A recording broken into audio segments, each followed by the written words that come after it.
You're like a circle that floats around me, keeping me safe and sound. And when I fall...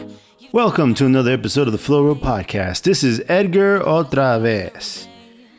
And today on the show, my co-host will be not my cousin Dan and the very funny comedian Emilie. On today's show, we have the amazing and very funny comedian Matt Drufke, who is also a writer who happens to write for the fancyboysclub.com. It was great having him on the show. He's really knowledgeable about movies. I thoroughly enjoyed having him on, and it was a packed house today. I hope you guys really enjoyed the back and forth between us all, because I did. It was a great time. Interesting and fun dynamic to have somebody like Matt Drufke, who's a comedian. I pretty much laughed the whole time. But anyway, I hope you guys enjoy this podcast. Now, if you want to support the podcast, you can head on over to theflowroadpodcast.com and check out more of our content and buy some stuff at our store. We have mugs, we have throw pillows, we have bathroom curtains, we got all that stuff. Also, you can find us on Instagram as The Flow Roll. Now on with the show.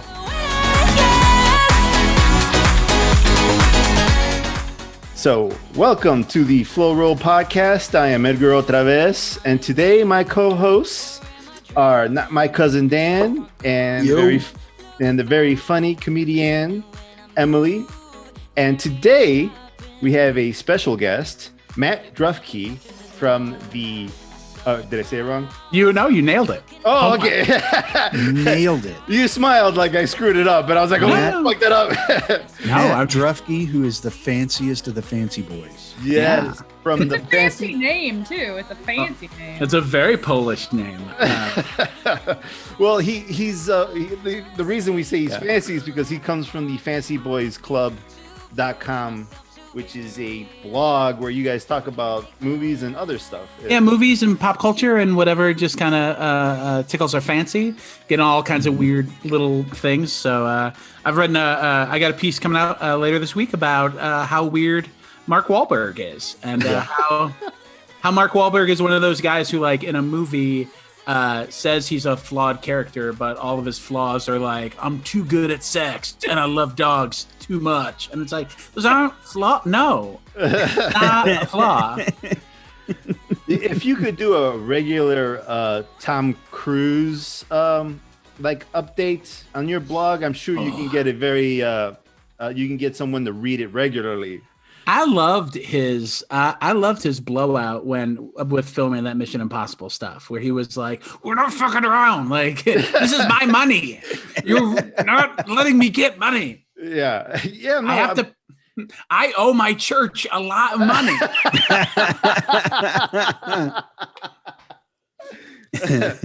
Leave Tom alone. She's seething. She's seething. I have multiple times I've called Tom Cruise the last true movie star.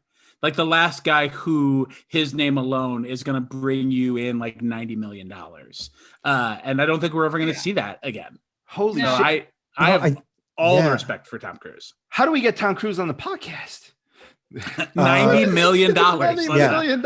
Yeah. Who do you know in the Church of Scientology? Oh, they actually still handwrite letters to me, the branch in Chicago, and they send them to my mother's address, and they want me back, but they never had me, so that's interesting.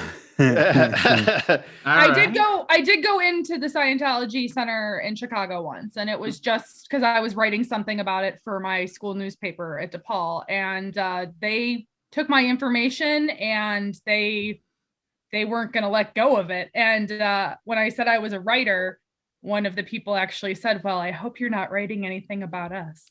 Yeah. Which scared the shit out of me, and I ran the hell out of there. Yeah, kind of surprised that they didn't like peg you as a journalist and like immediately just either storm you out of the building or, throw you in the dungeons. Eat my flesh. Yeah. I never went into the Scientology Center, but I did go into the Christian Science reading room once. Oh, The Christian Science reading room is not interesting. It's literally that. It's a room. It's a book, the good one, and a lot of copies of the Christian Science Monitor. And you're welcome to sit in there and read. Have you heard about the Creationism Museum in? I've been to the Creationism Museum. No way. I did a show once with my friend Nate at Comedy Caravan in Louisville. Mm-hmm. And while we were on our way to Louisville, we were like, "Well, we gotta go," because it's just outside of. It's not too far from Louisville. Yeah. I think more people go to be like, "Well, we got to see what the hell is up with this." Then actually actually are like, "Oh no, I believe people." That's what we assumed too, and that was not the case. Oh no! I mean, it was packed, and everyone who was there was like, "Oh, so this is how it really happened." Man! And I don't the exhibits. So you walk in, and the lobby. I'm not making this up. The lobby is like Adam and Eve and their little kids playing with velociraptors. Yep, I've seen pictures. Are you serious? Because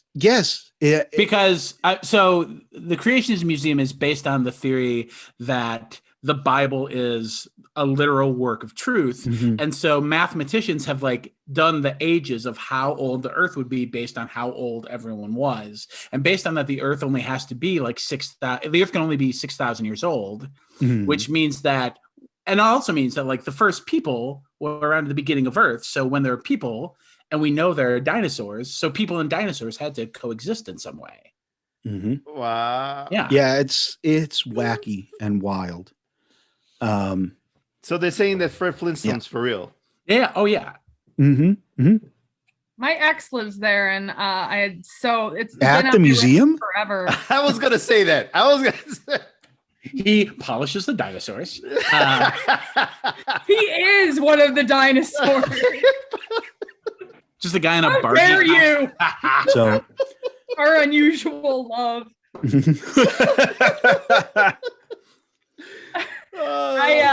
I've been meaning to go there. I've been to Louisville 1,000 times and I've never been. And I feel bad for you, Dan, because I think it would have been amazing if you just looked right and left and you were surrounded by people who were also mocking it.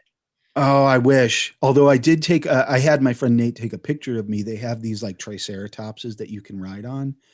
And I'm riding on the triceratops and I put it on Facebook with a caption that said, "Just like Jesus used to do." Oh. My mom got really mad at me when she came to my place and saw I had a magnet of Jesus riding a brontosaurus. She was just very upset. And I'm like, it's so ridiculous. How could you be upset about it? Yeah.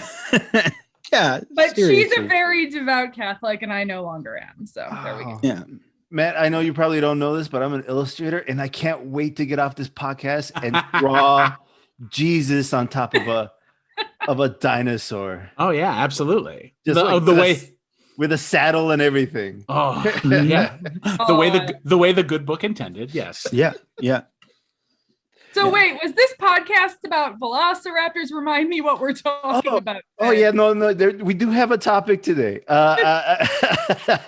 It's no, we're supposed to talk about Coming to America, part 2, The follow-up to the seminal Eddie Murphy work. What a Coming to terrible America. title this sequel has, because it just has the word 2 as the number 2. Yeah. So anyone talking about it is doomed. Like this film could have 0 word of mouth because you just have to be like, oh, it looked better in writing, right? Like that's.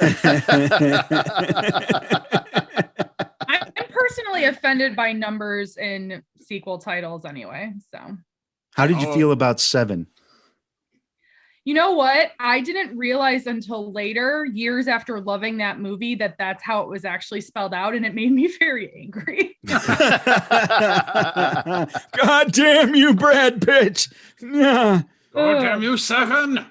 Yeah, that's such a damn good movie, though. I've talked on another podcast about the fact that I've made that head in the box reference a couple times. And when people around me just out in the world get it, it makes me so happy. But when people don't get it, it's very awkward. Yeah, I could see that being awkward. Yeah, just a little bit. Yeah. So no heads in boxes in Coming to America. I don't. No. No. I mean, I only watched it once. I watched it, and then I went back and rewatched the original just for a little bit of context. Mhm. And I don't think there are any heads in boxes in either. No. Correct me if I'm wrong. I'm pretty sure there isn't. Unless I blinked and it popped in someplace. But yeah, so like, what do you guys think of this movie? Like, Matt, oh, I'm sorry. Go ahead, Dan. No, I was really, really looking forward to a Samuel L. Jackson cameo in this because he was in the first one as the robber that robbed McDowell's, and I was really looking forward to that. And I was watching like on the edge of my seat the whole time for when is Samuel L. Jackson going to pop up, and that didn't happen. That doesn't mean it's a bad movie. It just means I was disappointed because my own expectations that I projected onto the movie were not met. I mean, here's the thing is that I don't think you can call this movie a good movie, right? Like in just a very nature of, if you're looking at a film and says like, oh, is it good? Is it bad? It's not good. I don't think it's bad, but I do think it's fun. Yeah. And I think fun gets this movie so far. The fact that like it is being very playful with the first movie, that there's a McDowell's in Africa, that there's a lot of that James Earl Jones is back, that Louis Anderson, Arsenio Hall, like that. So many people have come back. I thought James Earl Jones was dead. As you watched The Lion King. You're like, I thought his brother threw him off a cliff, and it's like, no. When they die in movies, they die in real life. I actually used to believe that as a child. Wait, but Dan, you're not the only one. I've had a couple friends say the same thing, like not in a slightly humorous way. They were like, wait, James Earl Jones is, oh, okay. Terrible. Yeah. Well, I mean, I feel bad about it. I mean, are you trying to make me feel even more bad about it? Yeah, I mean, I guess. But he has had an interesting James Earl I'm trying last year, 2 years ago, when he did the Lion King remake, they just had him read all of his lines from the first movie as old James Earl Jones. Like, I don't know why they did it. It was so nice to see. This movie had such a comfort for someone who loved Eddie Murphy, and particularly that era of Eddie Murphy. Like, I was looking at his filmography before I hopped on, and this is like right at the end of unfuckwithable Eddie Murphy. Like, the movie he did right before this was Raw. So like, he was just crushing everything kind of up until this point. Eddie Murphy was just totally golden, literally and figuratively, the golden child. Yeah. And this is like his last great movie. And then like after that, you see stumbles with like Harlem Nights and other films like that. But this is such a, like, it's based on such a wonderful work. And look, there are lots of elements I don't like about this film, and we can certainly get into those. But there is something so comforting about people taking you into a world that you know and you like, and like, and the director here, it's Craig Brewer. He's Academy Award nominated. He's not fucking around. Like, he knows how to do his job. So like, this film it checks off every nostalgia box, and that's the reason why I finished this movie. Yeah. Right. It approached the storytelling aspect of this film, instead of focusing on just Eddie Murphy's character. It kind of made it an ensemble, right? Mm-hmm. So for me, that was kind of interesting. I didn't realize it till halfway through the movie. I was like, oh, okay, I see what you're doing. Yeah, it's not just about. I think I even told you that. You did you? I told you they weren't the two centers of the story. Oh, I told you that. Yeah. Okay. This was sort of like Eddie Murphy's Clerks 2, right? Yeah. Revisiting kind of this masterpiece universe that he created way back when, and then bringing the entire universe back 30 years later, you know?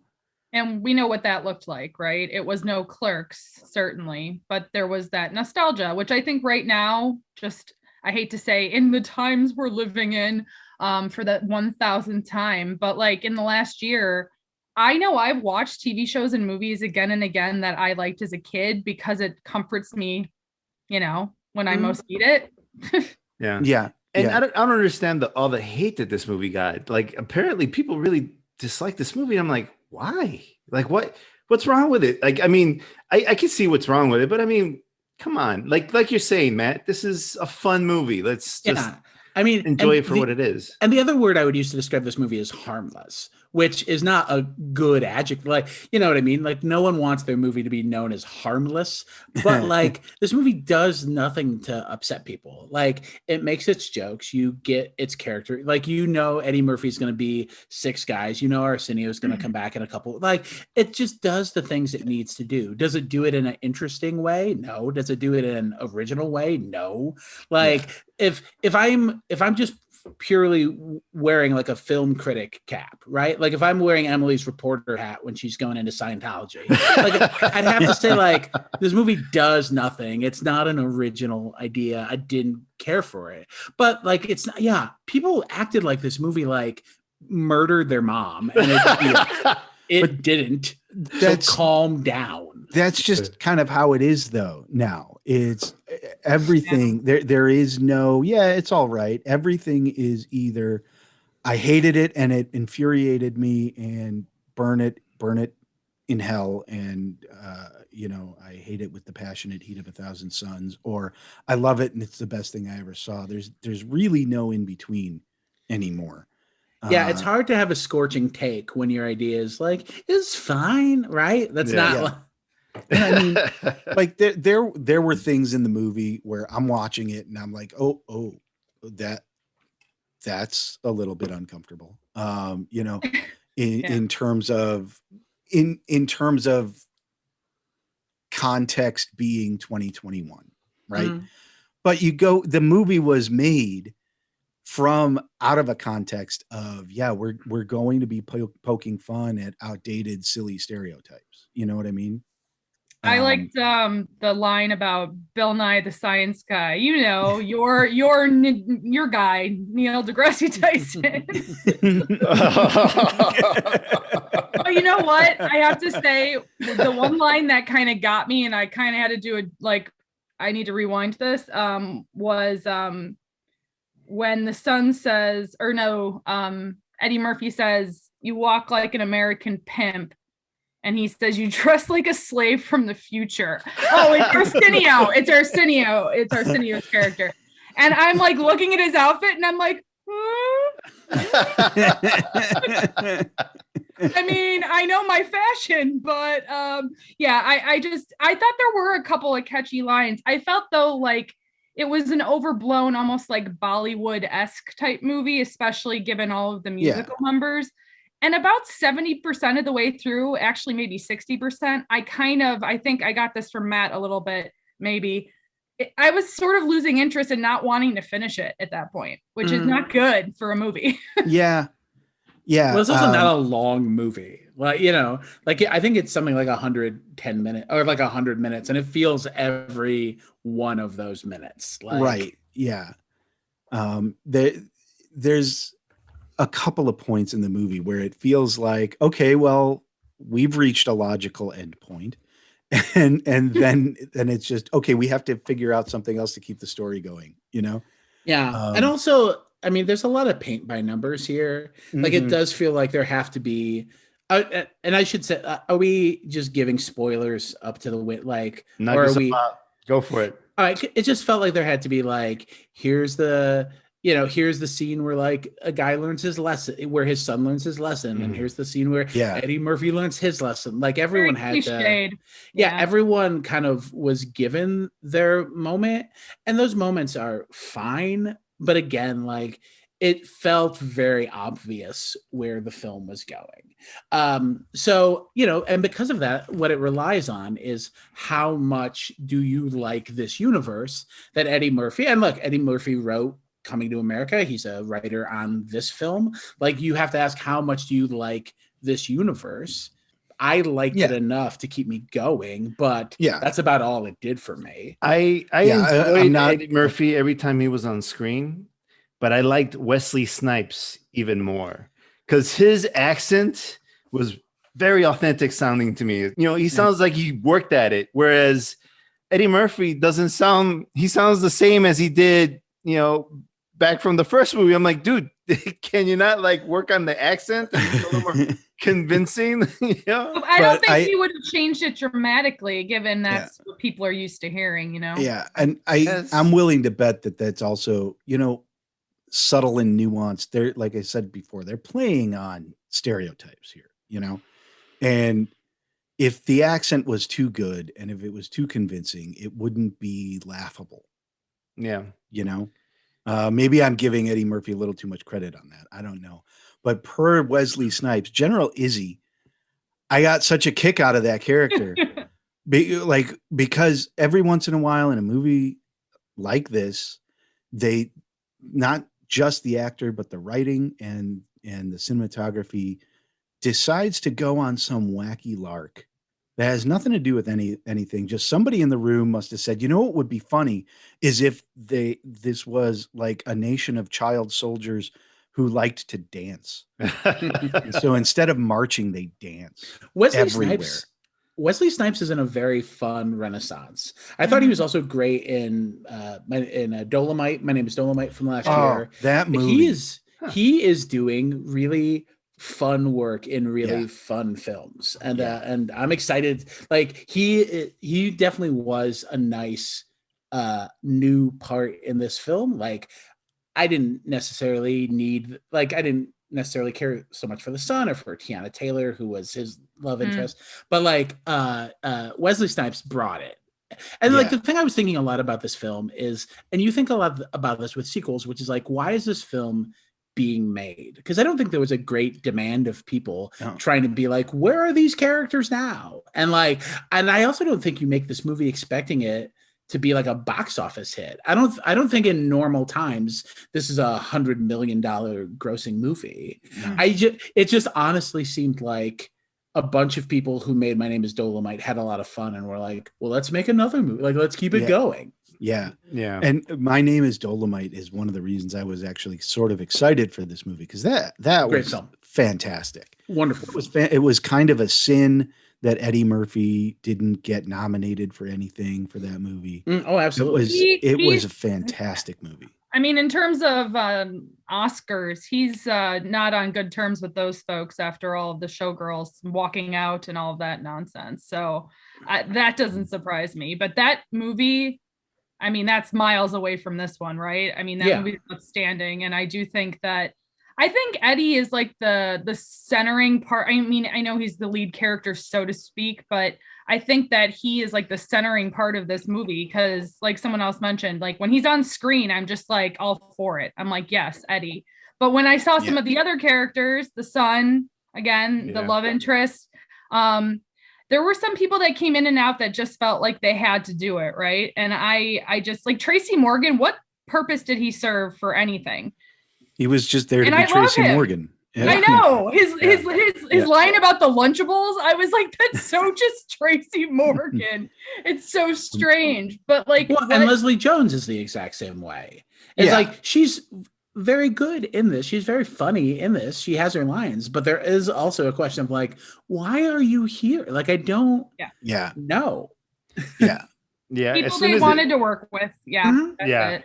Yeah, basically. I mean, Adam Sandler does the same thing. He gets all these characters and all these comedians, and he keeps making these movies, and he just churns them out, you know. And you know, I mean, if you're Adam Sandler or Eddie Murphy in this case, you just get your buddies together and just keep making money. You know, it's just you see an Adam Sandler movie and Steve Buscemi is not in it, I will be very, very angry. Yeah, right. But now on that same note, I will say that, let's say we compare this movie to Hubie Halloween.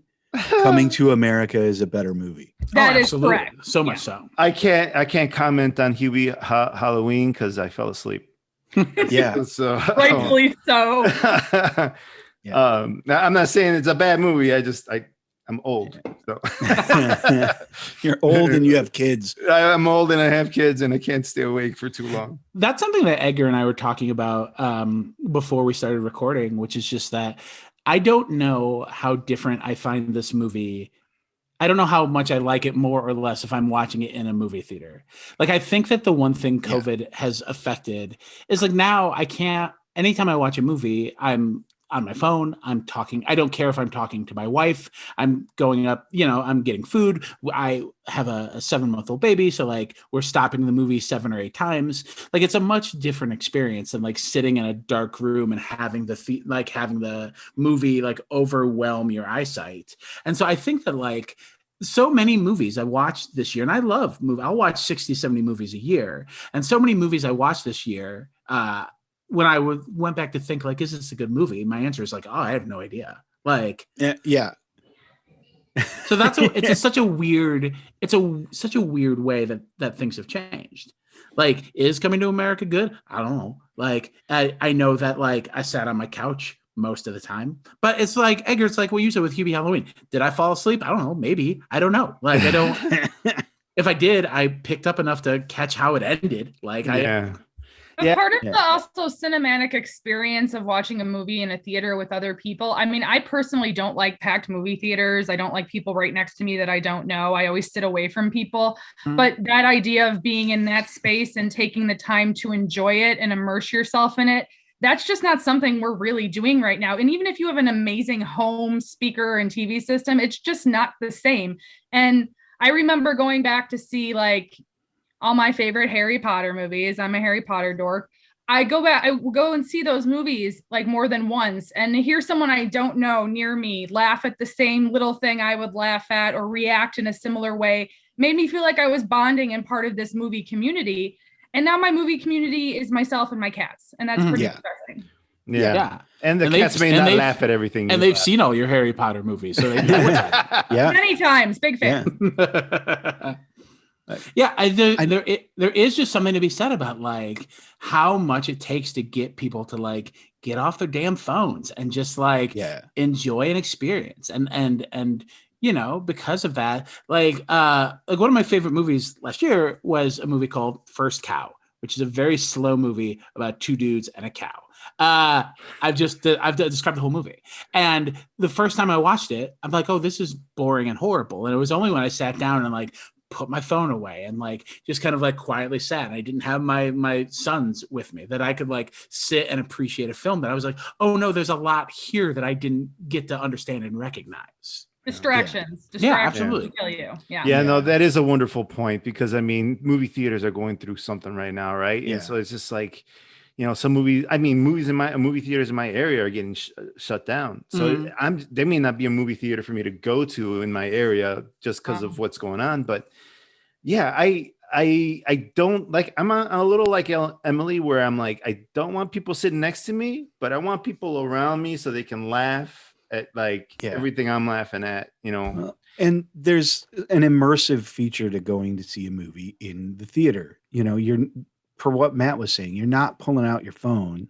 You're not distracted. Mm-hmm. You are zeroed in on that movie. You're zeroed in on. If you're pulling out your phone, I will be the person who will kill you. I will murder you. No, you know what? If I see someone's like, I mean, it's been a long time since I've been in a theater, but I see someone's light on their phone, checking their text or whatever, I will turn around and death stare or say something. I'm that person. It's a time when we're all supposed to be doing the same thing, looking ahead and enjoying the movie. Yeah. I remember going to that last Star Wars movie, which I didn't necessarily care for, but it is my favorite Star Wars is that last Star Wars, but only the one time I saw it in a full theater where the Lucasfilm credit goes up and 2 guys sitting right next to me try and start an applause break. They fail. I then begin laughing hysterically, and the entire theater also then joins in as we laugh at those 2 ding dogs. Oh my god! And I'm just like, oh, this is the greatest movie experience of my life. Oh, that's fantastic. If you've ever been to like a midnight screening too, there's just such a sense of community because everybody is there to see something they want to see early, right? Mm-hmm. Love it. Miss it. Do you guys remember the movie Artificial Intelligence? Yeah. Haley Joel Osment as the android child. Mhm. Yes. Yeah, like the When- last thing that Stanley Kubrick was part of. Yeah. Right. Yes. And Spielberg. so I went with a couple of friends of mine to see that in the theater. And that movie ends 3 times. That like the movie comes to an end It does. and then it starts up again. And then it comes to an end again and starts up again. And when I went to the movie, when we were in the movie theater, it was like opening night, theater was packed. And every time, the first time, literally everybody in the movie theater got up and started to leave. And then the movie starts up again. And then at the second time, same thing happened. Everybody's like, okay, I guess it's over. Because when I say the movie ends, I mean, literally comes to a logical conclusion and fade to black. And there's a pause long enough for you to think, I guess it's over. It's Anyway. Kubrick. It's Kubrick. I never got up. I knew that something else was coming. What was the reason? Was it because Kubrick died during the writing of this, and then and then Spielberg picked up and decided he wanted to add another piece to it? Is that what happened? I think that's part of it. I think that the Kubrick script ends at a very depressing note, and Spielberg felt like he had to keep adding more. He has to make everything happy. His whole thing is family. We've talked about this before, Edgar. Like a Spielberg movie is never not going to have that element. Like you've got my boyfriend again, Tom Cruise, in the remake of War of the Worlds. Like there's always an element there. I don't know. My mind just went somewhere else. I don't know where it went. Continue. I was thinking too much about Tom Cruise. Sorry. No, we started think- thinking about Tom Cruise and we got lost in thought. Lost in my thought. Tommy. In the Kubrick version of Coming to America, would there Now be I a would go to a scene? theater to see that. Would there be a scene where Wesley Snipes as General Izzy is reading storybooks to his child army? I think they're very different types of storybooks. Yes. I think that. Did you guys see Jojo Rabbit by chance? Oh, Yeah. yeah. No, I have Fantastic. Wonderful. That reminded me of kind of the kids all learning about their Nazi stuff. I don't know. It just kind of gave me that vibe. Yeah. Well, that was maybe one of the first points in the movie where I was like, what just happened? Are they like glorifying are they trying to make child soldiers like a soft and lovable family thing? But I think in the end, it's just, no, it's the batshit lunacy. He's reading storybooks to his child soldiers. And in that way, it was one of the first times when the movie really tried to outshine the original material. Yeah. And I respected him for taking that shot. Yeah. What about the barbershop scene? What do you guys think of that? I dig the barbershop scene in the sense of in just like Eddie Murphy always does with like Dr. Dolittle and like it's Eddie Murphy's trademark where he has to have an excuse to have a scene where he's playing everybody. And those characters were, I mean, I was more than a little bit surprised to see how spot on they were to what the original source material was. Like they recreated those characters flawlessly. That being said, it's a little challenging. There's some challenging material there. Yeah. Is it interesting that he is very soon going to be as old as the characters he's playing in that barbershop scene? Yeah, right. I just felt like, I mean, he played, multiple characters in that scene. And at first I didn't realize he was playing as many as he was, which I always find to be super, again, he does this a lot though in films and I don't think it's always necessary, but I liked that film for that scene for the nostalgic aspect of it. But beyond that, I felt like there was a lot of stuff that was cobbled together. It was like dance number, emotional family scene, comedy, dance number. Yeah. And I was kind of like, I get what you're doing here. You're trying to tick these boxes for different people and make sure everyone's happy. But at the end of the day, then it kind of gets skewed and it's kind of a little bit of a mess. Yeah, I mean, I didn't have any expectation that this was going to transcend the genre of basically we're rebooting a beloved property, you know. Um, so I didn't have a lot of high expectations in terms of sophistication. So, Fair. do you guys think we'll get a 3 out of this? I don't know. A 3 out of Coming Like to a- America. a Coming to coming- America 3. oh, we'll know, get we'll coming coming 3 to- America. Yeah. Yeah. Well, no, I the was like, am I E giving it in- 3 stars?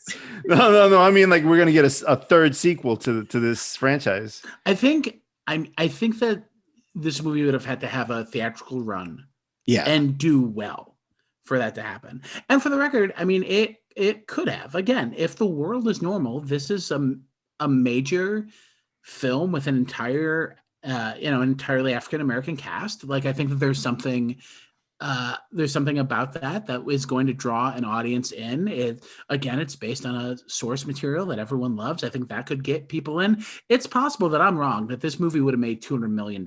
And then, yeah, they're going to make another, Eddie Murphy has never shied away from making a sequel to something that's worked for him before. So I think that could have happened. I don't know if this, which I think just had a release on Amazon, I don't know that happens now. yeah. I don't see it. Number one, because nobody was looking for this to begin with, you know. Yeah. So it's not like there's a clamoring throng for a Coming to America franchise. Who knows?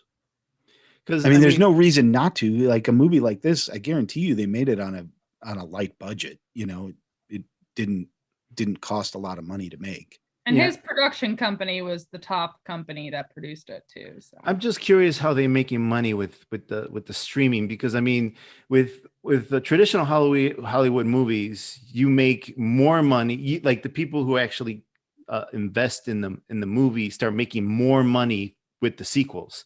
The first one kind of just, and correct me if I'm wrong about this, but the first one just is like to break even, and then you don't really start making, like the actors, for example, don't actually start making big money until they start making more sequels, which kind of like, I don't know how the contracts work, and now with streaming and things like that, I'm not sure where this puts this movie.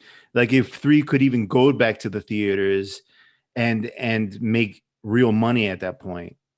I think that's the best part of your point, is the end point, which is I don't see it doing well in theaters since the second one was not released in theaters. So it doesn't make sense to even release it in theaters, the third one. But why wouldn't they if we are back to some sort of sense of normalcy? Yeah.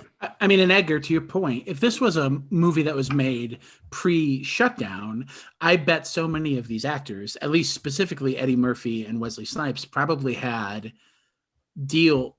contracts that involved getting a percentage of the box office, which has been a really interesting way. And that I know that last year when HBO Max started releasing movies, because they didn't have a theatrical run, they had to write big checks to movie stars. Yeah. Like they had to do it for The Witches, with Wonder Woman. with Anne Hathaway. Yeah, with Anne Mhm. Hathaway. Yeah. And then Gal Gadot, they had to write a $20 million check. And I know that it's become a big issue that, like, with all these movies they released this year, AT&T, who owns Warner, is like, no, we're not writing these checks anymore. Like, we're technically putting them in movie theaters. So Denzel Washington's going to have to be okay with getting a $100,000 check instead of $25 million.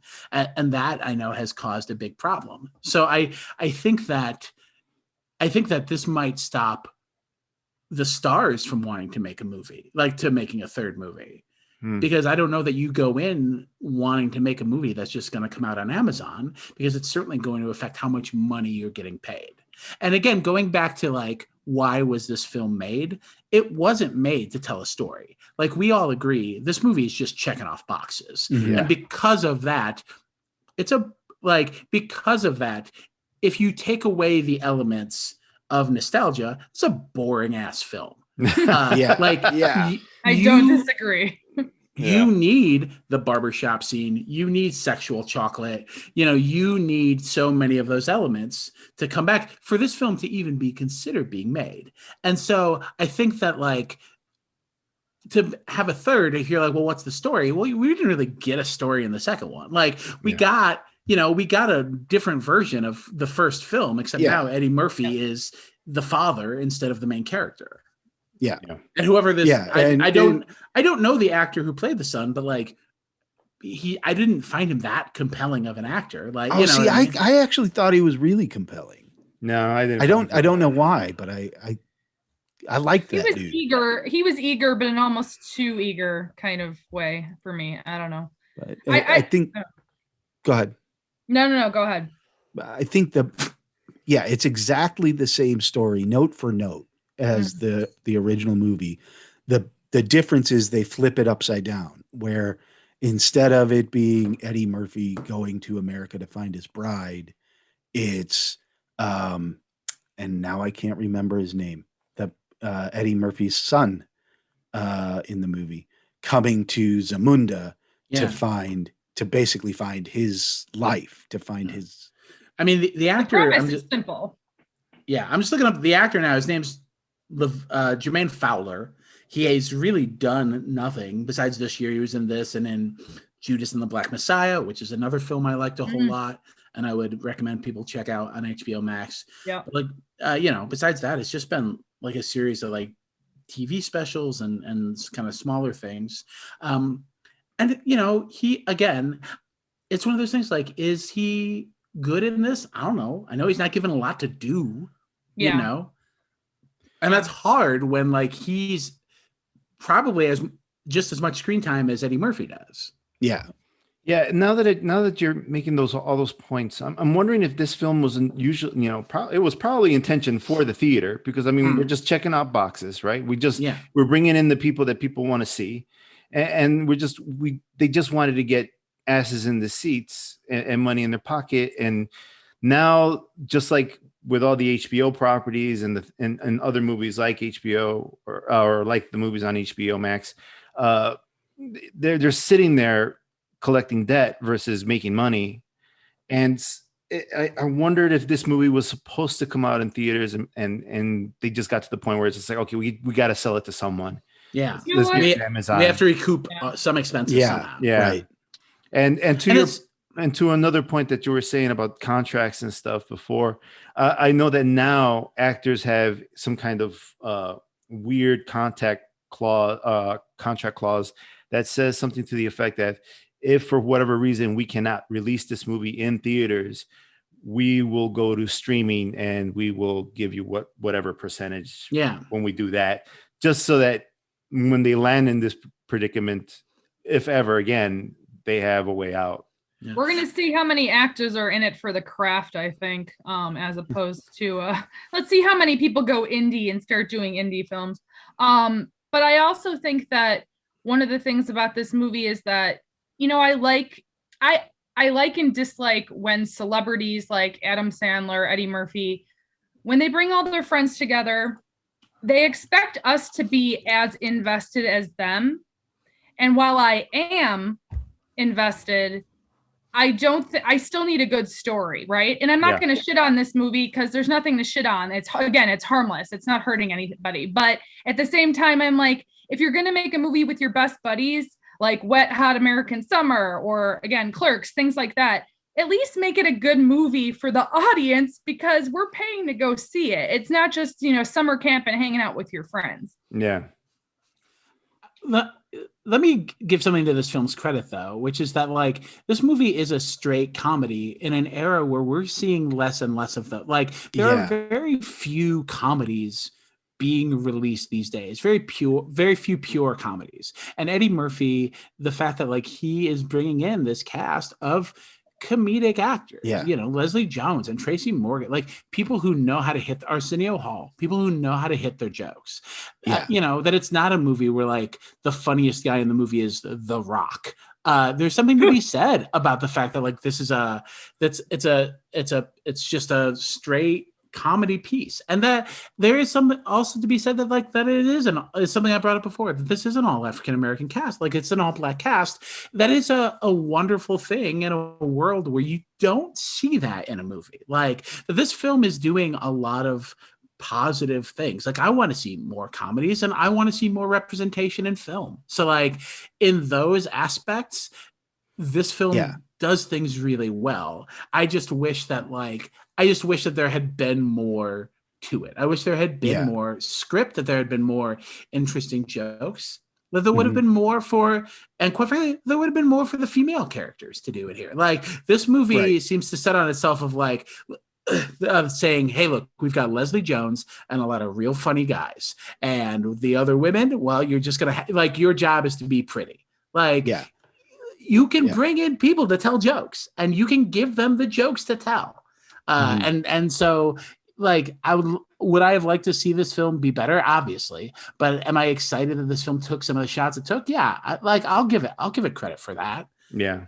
And I'm forced to wonder, because if you watch movies that are specifically made like a Netflix movie or an Amazon movie that's specifically made by those services for those services, there are things that you can see, the way that they're shot, the way that I'm sure even storyboarded, is to make better use of a TV screen, right?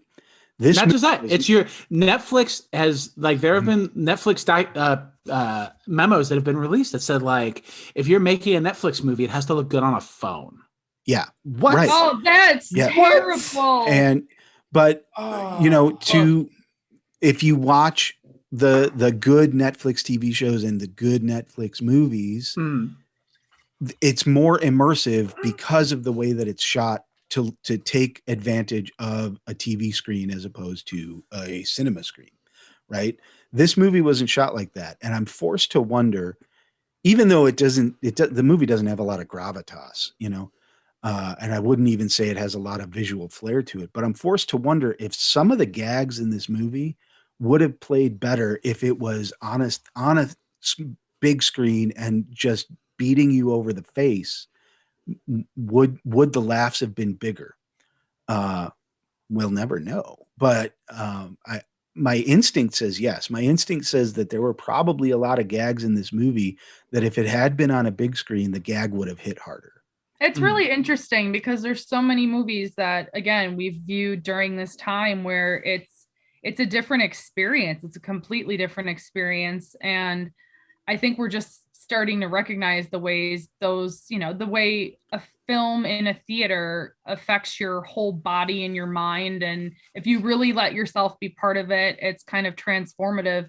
Whereas being at home on your couch, I mean, again, like I said before, I don't care how big your TV is, it's not going to be the same. And I just really miss that. I miss that experience because, again, I think some things would be seen through a different lens if we were watching a movie in a theater, having the reactions of the people around us, the sound system alone. I mean, sometimes your butt vibrates on your chair and you're like, okay. And it's like that's going to add to your experience, whether you think that's positive or negative. It all adds to the experience, right? And even for some people, not me personally, they have to have the popcorn and the Coke, that's like the whole experience. Everything adds up into that whole thing. And I think specifically, so like the song and dance numbers in this movie, they were unexpected, especially the Wesley Snipes song and dance number. That was my favorite. That was my favorite. But they didn't exactly make me laugh out loud. It was kind of like I'm watching it and smiling. And my instinct tells me is that if I was in a movie theater and that it was huge, and I'm watching Wesley Snipes and his child soldiers do their little dance routine, and it's and it's 2 stories tall and the music is loud, I'm willing to bet I probably would have laughed my fool head off. 100%. I want to know, like, from you guys, what do you think about that experience? Because, like, if I'm at home alone on my couch, I occasionally will laugh out loud at something if it's hysterically funny or for other reasons we won't talk about. But sometimes I laugh at stuff, sometimes I don't. And in a theater, it just seems more acceptable, especially if you have a crowd around you that's also doing these things. Do you think that that's part of the experience too? Because I'm not laughing at stuff on my couch. Even if it's really funny, I'm just usually like, yeah. Well, laughter is contagious, right? So you're sitting there and whatever you're laughing at, it's just funnier because other people are laughing too. When you're sitting on your couch, you don't have anybody else to collect energy from. Exactly. You know, or to gauge what they're thinking, which makes me Right. worry that people are all influencing each other all the time, because I'd hate to think I'm laughing because a stranger, I'm not going to laugh at something in a theater because a stranger's laughing, but it's like you're allowed to emote there. It's like acceptable. We can clap, we can cry in secret. Edgar cries in lots of movies. I cry at every movie. Edgar I cries cry at at Kung Fu. Edgar. I cry at every movie. Really? Oh my God. buddies. I cry at Sad thing. I cry at trailers of movies. Me too. Yeah. I've always Damn it. all it Pathetic. takes. All it takes in the trailer of a movie is if Kevin Costner is like, family done. Just done. That's all I need. I'm just like, I'm like, fucking ain't right, Costner. I told not my cousin Dan that I cry at kung fu movies. I cry at cartoons. Yeah. I cry at Oh every. my God. So many. It's all, yeah. I don't know. It's sleep deprivation. It's emotion. Just so many things combine. And it's, no. I can't recall the last time, like on my Facebook page last week, I did a bracket of all of the Pixar films, which is just all the times I like ugly cried in a movie theater. Like sometimes I was wearing 3D glasses, sometimes like it was just whatever, but like, oh no, so many of those films are just big, Toy ugly Story, I don't cry in many movies. I really don't. I'll go to movies with friends, with my mom often, and there's always like the tissues coming out and dramas and tears, and I'm sitting there like, what are you doing? And Pixar, like Toy Story, I'm sorry, I just lose it. It just takes me right back to childhood, and I'm like, I'm old and life is short. I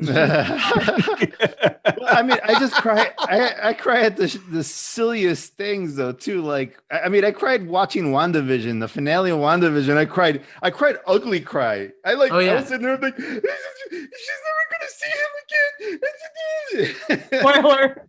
And my wife is like, what is wrong with you? I was just like, I don't know. It's just, don't you see? There's romance there. She loves her robot, And And your wife's like, there. Yeah, there. Basically, yeah. And I hope you turned to your wife with the tears streaming down your face, and you will never understand me. No, she understands me. She totally gets me. She totally gets me, which is why she's just like, whatever. No, Dan was just doing what is essentially every 16-year-old girl and sometimes 26-year-old woman. It's a thing. But yeah, I think that I would have enjoyed this differently for sure in the theater. But I think that, I wouldn't say I'm glad I watched it, but I am. And again, like Matt's mentioned, I'm glad it exists. I'm glad it's out there. So we'll see what happens. I don't know. I've got mixed feelings about Eddie Murphy over the years too. Like, again, he had this like Renaissance time and then did a lot of stuff that I felt was disappointing. And then there was the Showgirls debacle where he kind of was PO'd when he didn't win an Oscar. And you just don't walk out of the room. You don't do Dreamgirls. Dreamgirls. To correct you. Oh, sorry. What did I say? Showgirls? You said Showgirls was very different. That's a different movie. Had the lady from Saved by the Bell. Showgirls is on my brain. Completely different movie. But yeah, no, Eddie Murphy was fantastic in Dreamgirls. Like he was. But there's, if you want to be nominated for something again, unfortunately, and it's just, Hollywood politics, it's a game you have to play. But I think regardless, you don't just walk out when you don't win something. You clap for the other person, you sit there and you deal with it, and you're not a sore loser. And you silently hate them in your seat. Yeah, right. That's totally acceptable. Totally acceptable. Yeah. Well, man, you guys are making me miss movie theaters, man. Like, I miss them. I miss them so much. Oh Edgar, you got plenty of popcorn at home. You don't need any more popcorn. Yeah. Oh, speaking of which, I fixed the microwave issue. I ran a cable from the basement all the way up to the second floor. No more microwave. Yeah. Yes. Edgar's got a microwave that interrupts his Wi-Fi signal, and his kids have a tendency of making popcorn while we're doing podcasts. Oh, okay. Yeah, and it's like, I don't know. Context. They'll make like Edgar, maybe your kids don't like this podcast. I think it's that. Well, my daughter keeps saying, "Can I listen to podcasts?" I'm like, "It's not a kid's podcast. You can't listen to Eddie's It's You not podcast." like for you. sabotage. She's like, "I'm gonna keep popping popcorn until you Yeah. let me listen." That seems fair. That's a win on her part. The only thing I really would like to have at home, which is at a theater, is like the pump for that butter. That's not really butter. That thing would be nice. Yeah, that Oh, motor no. oil. I don't like butter. I don't like butter. Really? Then I don't Oh. like. Well, let me put it this way. I don't like not butter on my popcorn. Like, Okay. Dan, the great Butter. comedian, a friend of Dan, Louis Ryan, used to had a joke about working in a movie theater and talked about the butter. And he's like, I don't know what it is. I know on the box that we have to load in, it says not butter on it. It says it's butter. palm oil. It's palm oil. Oil. It's oily for sure. Yeah. No, I like that salt that they have at the movie theater. It's so That fine. really fine, Yeah. super fine popcorn salt. Yeah, let me. It's like do they you- kept like grinding it. Do you enjoy these new theaters where the seats recline all the way back? No, No. I don't either. There's- Because I An You don't old need to sleep theater, during a movie. old theater by me that I swear probably hasn't been updated since like 1992, and that is my choice almost every time. yeah. And the boy, of course, likes the big fancy movie theaters with the electric reclining chairs and stuff. And it's just like, but if I do that, I'm going to fall asleep. Exactly. I am Oh, going so to much. fall asleep. I need to sit in pain so I can watch a movie. Also, the dine-in theaters, I don't need some people that are eating 4-course meal to have a waitress come block my view for half of the goddamn movie. Like, No, no, you see, get that you- lady out of there. I like those theaters. You got to go to the right theater because at the theater that like what's it called now? Is it called the iPic? I forget what it's called now. But the waiter runs up to, like, you ding them, right? There's a little button, you hit the button. It silently calls for them. They run up to you, next to you. You don't even know they're there. They're like ninjas. And then they kneel next to you so they don't disturb anybody else. And they're like, how can I help you? So they were that properly trained, unlike the woman at the place I was Yeah. at. Oh, yeah. that and the other one is MovieCo, right? That's Yeah. like Yep. that. Yep. And I like to imagine, that you've got the like silent call button, right? I like to imagine that there's a room somewhere in that movie theater where they're all just sitting in there and waiting. And when somebody hits that button, it's like klaxons go off, like the dive bell on a submarine, like wah, wah, wah, and like they all just start rushing around, like we got an order to take. A lady needs a satay of chicken. Yeah. Staff. I am right near a movie co actually, and I still choose to go to the regular seat theater. Yeah. No, I'll go to the fancy movie theater every now and then just so I can watch certain movies in peace. Because there are certain movies that you have to watch. Showgirls. No, Dreamgirls. I like to watch Showgirls in peace. No, but you know what I'm saying? You go to a big blockbuster movie, there's going to be a lot of audience participation. And sometimes I'm in for it, and sometimes I am not. If it's a comedy, I'm all for it. I don't care if the person in the movie theater is funnier than the people on the screen. That I'll take, that I can enjoy. But if there is a movie that I want to watch seriously, and I know that there's going to be people messing with it while I'm watching it, I'll just go to MovieCo or iPic or whatever, and drink my fancy cocktails and eat like Parmesan covered fries with my little sliders And garlic aioli. Yes. Oh yes. Yeah. Garlic aioli. Oh yes. Of course. That You have to aioli- have the You know garlic exactly where I go. Yes, that's exactly aioli where is what they put on it's in the pumper for the popcorn, full of aioli. Not aioli is what it is. not aioli. So Edgar, are you saying there's other theaters you sometimes go to where people like to yell and talk at the screen? That theater is the theater I go to that might not be there when I go back to theaters, but yes, when I go to a movie theater, there's especially it depends on the hour too, but you know, the likelihood of people yelling at the screen and You're going to like the 10:30, 11:30 showings. sometimes I have to. Sometimes I have to. You know? Yeah. Yeah, and sometimes I want to, and there are other times it's just like no, you know. Yeah. I will always prefer the good old fashioned non-reclining polyester upholstered sticky floor movie theaters. As long Always. as the chair's not broken, because if it's And- like half ass to the Yeah. Oh, yeah. left, I can't deal with that.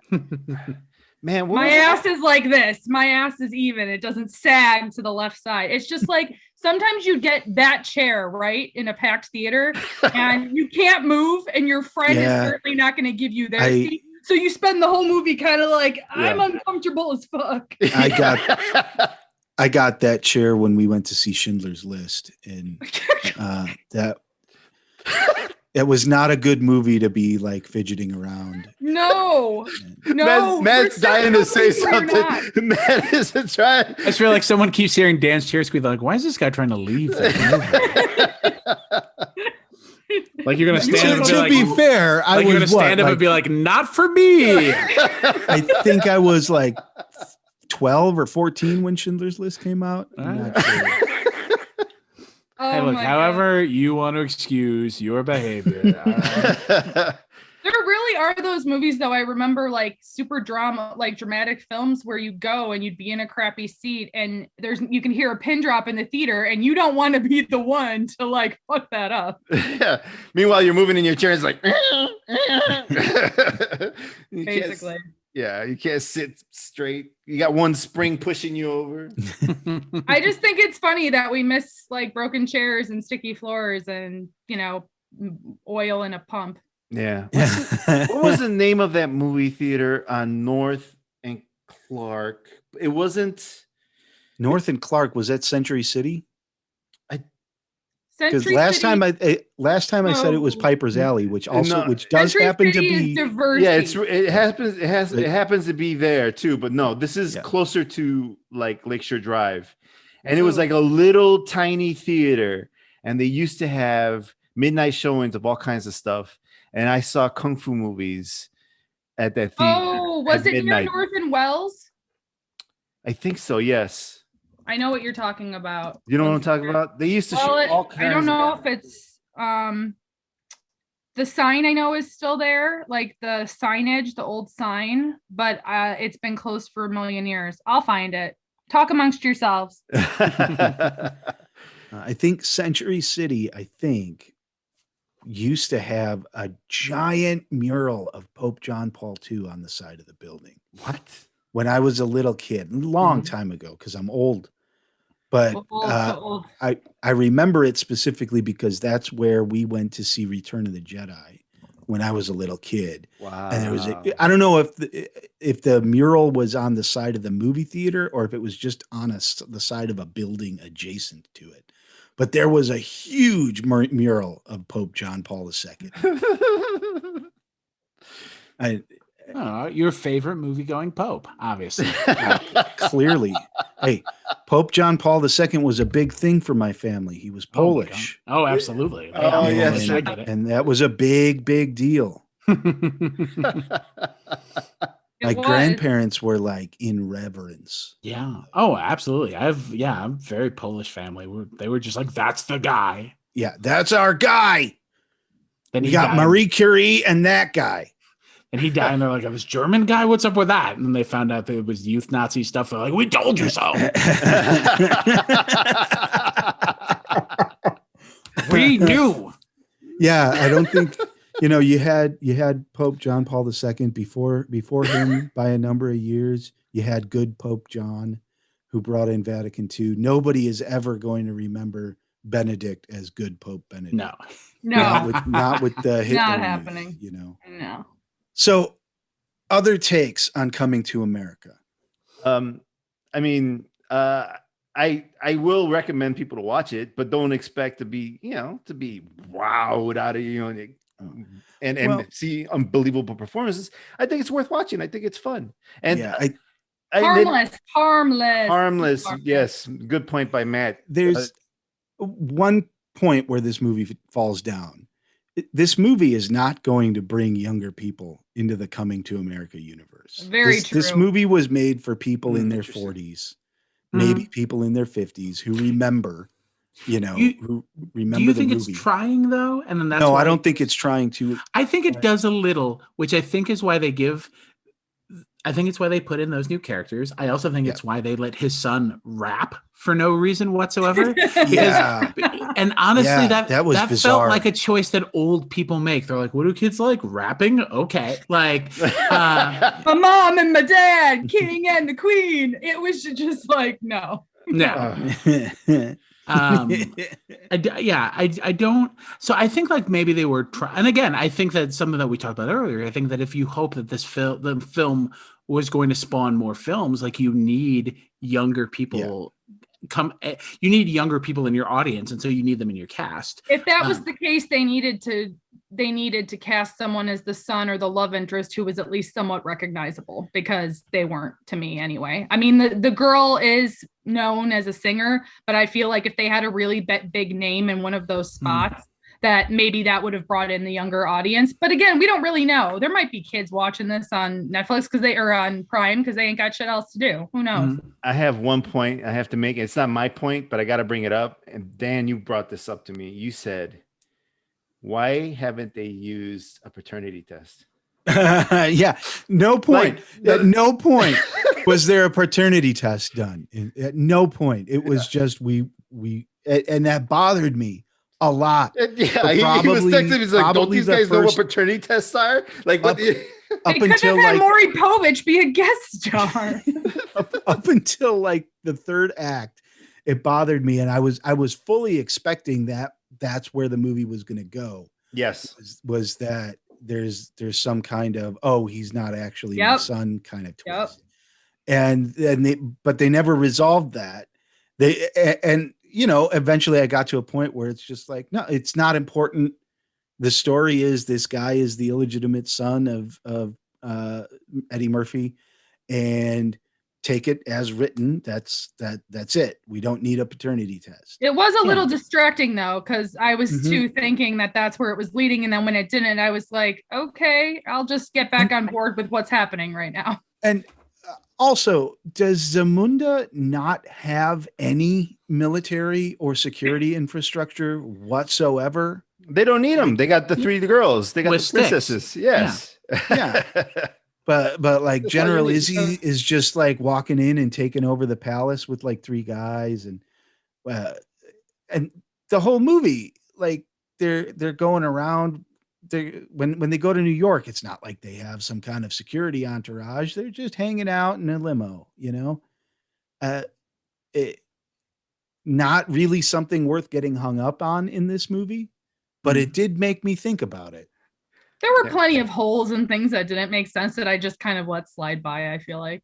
Yeah, I like to kind of just, let the suspension of disbelief just continue on with, they're like, okay, sure. Okay. No paternity test. All right, whatever. But then that, as soon as something like that pops up, Dan is like, why isn't there a paternity test? Who wrote this shit? I get hung up on stuff like that. Well, and I bet they're also web sleuths too. We had another podcast where he lost his shit about web sleuths. And Dan has many opinions, as I'm sure you are very aware. Indeed. Dan, I think that's just the way to shit. That's like, I think this is your code of being like, I had lots of time to think about other things in this movie, right? Like, and then, like, I wasn't entertained with what we were being given. So like now I can find these things. I mean, I guess if I were giving final thoughts, like, is this movie the best comedy I've seen this year? No. And quite frankly, there's a better comedy on Prime. There's a better sequel on Prime, and that I like that Borat movie a considerable deal, subsequent movie film. Yeah. I think that's a really fun, weird, interesting film that I think is trying to do different things from the original. And so, but I think that, again, if you're watching it how I watched it, like on a tired Saturday morning, like, yeah, there are worse things that you could be doing. And and as we talked about before, I don't think that it has deserved this ridiculous amount of outrage that it's gotten, because again, like, the film's not doing anything. If it were offensive, I get that it would be bad. Or if it, or like, or if it were trying to be a straight drama, or if it were trying to somehow replicate on the success of Black Panther, like I would understand that these things it does. This movie there are genuine laughs in this movie. James Earl Jones being the voiceover for CNN, the Zamunda News Network. That's a funny joke. Like that joke works. Yep. Yeah. And so I think that there are things you can appreciate in this movie. And there are things in the movie there that I can absolutely see somebody being like, well, that ain't right. Some things that might be easy to take offense at if you don't think about them in the terms of the whole movie, the whole universe is set up to poke fun at those things, And you should know that going in. I don't think anyone's turning this on, and not knowing anything about it. And if they are, they're going to be confused. Well, we're approaching about an hour 30. You guys kind of want to top this off now? I think that's, Emilie's already asleep. Yeah. Can we start calling Emilie not my cousin Emilie? Not my we could do that. It doesn't kind of roll off the tongue like not my cousin Dan, but maybe it's just because I'm used to saying not my cousin Dan now. So when did you come up with that? Was that like when you first became closer with Dan, or it was a default thing? We needed, like, I just introduced him once as not my cousin Dan because I have a cousin Dan on the show. Obviously, yeah. And then I just kept calling him that. It's like, what do we call him? Not my cousin Dan. And then I asked him at one point, he was like, can we call you something else? And he's like, no, let's just keep going with not my cousin Dan. I'm like, okay. Yeah. You should have called me Filbert Timkins. No, I think Filbert. I don't know if Matt remembers this. Filbert Timkins I used to use that name when I went to open mics. I do remember that. That's a hilarious name. As opposed to using my real name, I'd put the name Filbert Timkins down. Is it because you were such a celebrity that I don't remember you being? That you were just like... No, I don't. I'm trying to remember why I started doing that. Oh, I mean, you do it because, you want to keep your work life and your comedy life separate. Right? I don't know. No, it had nothing. I think it was just me being wacky. Honestly. People have asked my name before and I've given them a fake name. It's just something sometimes I like to do. What's the fake name you give people? Oh, lots of different names. But then I have to remember what I said. Well, let's be fair. When's the last time I've talked to a stranger in a social situation? Right now with me, Emilie. That's the answer. Oh, yeah. Yeah, and I introduced you. So, are you wearing a "They Might Be Giants" shirt? I am. It's their flood. The last it's fun. One of the last things that I did in the outside world is we went to see them play Flood for their 20th anniversary in its entirety. And that was like the last tour date they had before they stopped performing. And it was my wife and my son, and at the time, my unborn son. So it was the whole family. We went and we had a real good time. Aww. Fantastic. Wow. I was supposed to go to that. I mean, concerts, theaters, all this stuff, I'm just like aching for. Yeah. But at the same time, I realize I don't think I'm ever going to be in a mosh pit again. So not that I was frequently, but I think I'll be standing off to the side in an outdoor venue. I used to love going to concerts. Maybe like 10 years ago, I just kind of fell out of it because I kind of got to a point where, I'm old, and I was kind of born old. And I got to a point where I kind of realized while I was at a concert, like I don't like 99% of people who are younger than me. And I don't like 99% of people who are older than me. And really, when it comes down to it, I don't like 99% of people who are not me. I was going to say people, just people. Having to be in a room where like I'm being touched by people who it sort of fell out, but I have if we have like a few more minutes, I have a great story. My favorite concert story ever. He has to end every podcast with a story. Please. Well, please. It came up, and now this is like my favorite concert story ever. If you want to hear it. I mean, I have time. Matt, do you have time? I have a couple more minutes. Yes. All right. Okay. All right. So this was a long time ago, and I went to see a show at the Double Door, and the bill R.I.P. was the Trashingtons, which was a local band, and middle band was a band called the Head Cat. Didn't know anything about them, and then Dick Dale was the headliner. And so my girlfriend at the time and I went to the Double Door for this show. We got the tickets because I was friends with the guys in the Trashingtons. And we went and we, watched the Trashington show. And yeah, it was great. And then we're kind of just hanging out at the bar talking about, do we want to hang out for the Head Cat, or maybe we'll just go and come back? Because we didn't know anything about the band, right? And we were like, we're already here. Let's just stay here, have a few beers and see if they're any good.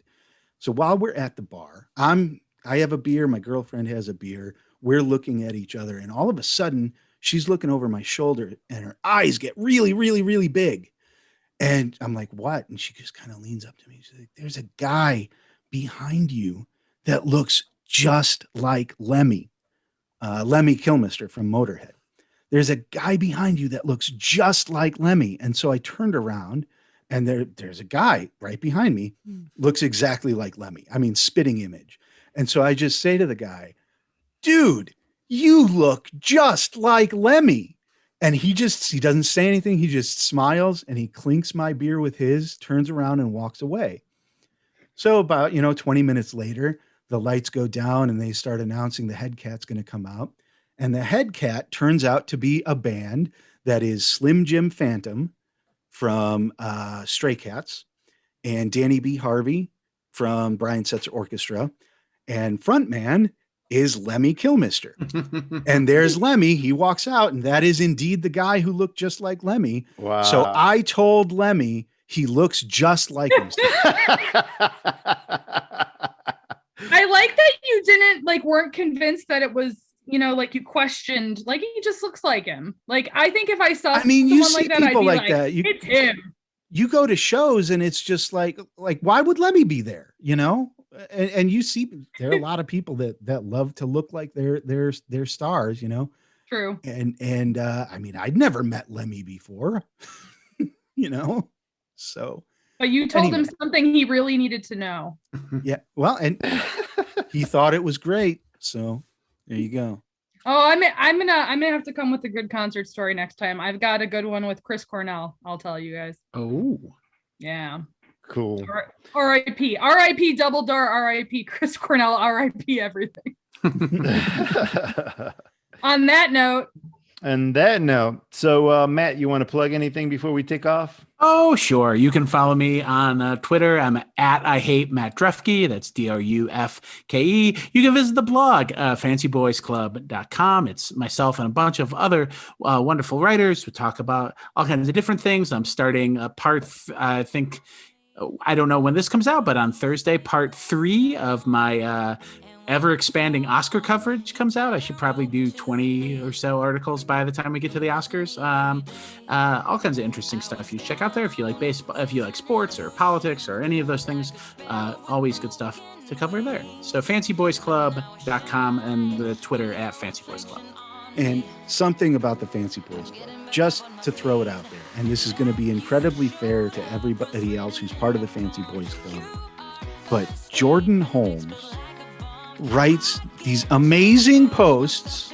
Oh, yeah. Where Jordan gets analytical about things that do not need to be analyzed to a degree that it's like every post is a doctoral thesis. Yeah, you'd have and it's amazing. You'd have to go back to find it a little, but Jordan, before Christmas, had never intentionally heard a Taylor Swift song, and he took it upon himself to listen to her entire catalog. I just Googled him, and that's the first thing that came up. Yeah, Jordan is one of my favorite people, and I adore him. And yeah, it's a lot of good content, and we have a lot of fun doing it. So check it out if you have a moment. I always quite and the internet. Jordan Holmes. So shout out to Jordan Holmes. I'm still alive. I hope you're still alive because I love you. All right, guys. Well, thank you so much, Matt, for coming on, man. Oh, it was great having you. Me. Oh, thank you. I really had a lot of fun. Yeah, well, you got to come back. You got to come back sometime, man. Whenever you I would can. love that. Excellent. All right. Thank you so much, Emilie. Thank you so much, Not My Cousin Dan. We will catch you next time, guys. See ya. Bye-bye. Looking angry, but then the sky reached my mind. And when I space out, I see the possibilities unfolding the way that I want. The song you're listening to is called The Winner, and that's by Tape Machines and Frigga. If you like this song or anything else I've ever played on the podcast, you can hit my referral link in the description. Any new signups or anything you purchase at the Epidemic Sound website will give us a nice little kickback. Man, I hope you enjoyed this podcast. You know I did. I'm sure you heard me laughing the whole time. So, Matt Drufke, very funny guy. You can find him at I Hate Matt Drufke on Twitter. And you can also find him over at the fancyboysclub.com. He writes for that website. He does amazing content there. Okay, guys, if you like the podcast, head on over to theflowrollpodcast.com, buy yourself a throw pillow, get yourself a mug, support the podcast, and check out the rest of our content. Also, follow us on Instagram as The Flow Roll. Don't worry about writing this stuff down. I'll have links and everything in the description. All right, guys. Well, thank you so much for listening. I hope you enjoyed the podcast. We'll catch you next time. Bye.